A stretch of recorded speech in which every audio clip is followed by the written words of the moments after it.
அந்த மனிதருக்கு எப்படியாவது வாழ்க்கையில் பைலட் ஆகிடணும். இந்தியன் ஏர்ஃபோர்ஸில் அந்த ஏர்ஃபோர்ஸுடைய ஃப்ளைட் ஓட்டணும், ஏரோப்ளேன் ஓட்டணும். ஆனால் துரதிருஷ்டவசமாக மிகச்சிறந்த ஒரு நல்ல படிப்பாளியான அந்த மாணவர் அவரால் அந்த பட்டியலுக்குள்ளே வர முடியல. வெறுத்து போயிடுறாரு. வெறுத்து போய் என்ன பண்ணுறாரு, நேராக அப்படியே இமயமலைக்கு போகிறார், ரிஷிகேஷுக்கு போகிறார். ரிஷிகேஷில் போய் அங்கே கங்கையில் குளிக்கிறார்.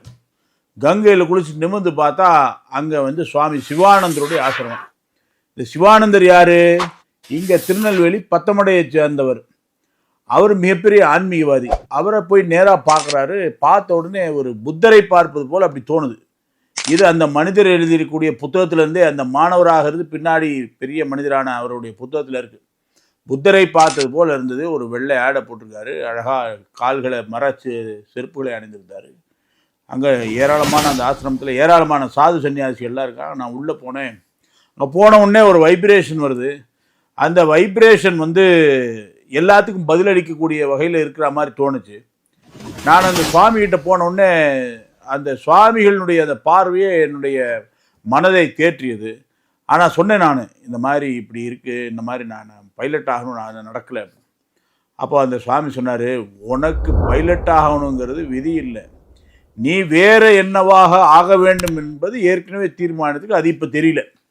ஆகையினால இந்த மாதிரி என்ன விதிக்கப்பட்டிருக்கோ அது கட்டாயமாக நடக்கும். அது உங்களை அந்த பாதைக்கு அழைத்து செல்லும்.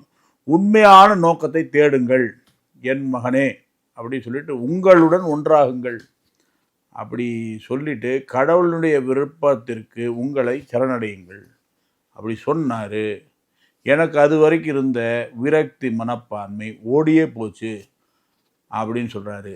அதுக்கப்புறம் உலகமே திரும்பி பார்த்த வாழ்க்கை தான் இந்த மாபெரும் மாணவனாக இருந்து மாபெரும் மனிதனாகியவனுடைய வரலாறு. சுவாமி சிவானந்தரை சந்தித்தவர் வேறு யாரும் இல்லை, டாக்டர் ஏபிஜே அப்துல் கலாம் அவர்கள்.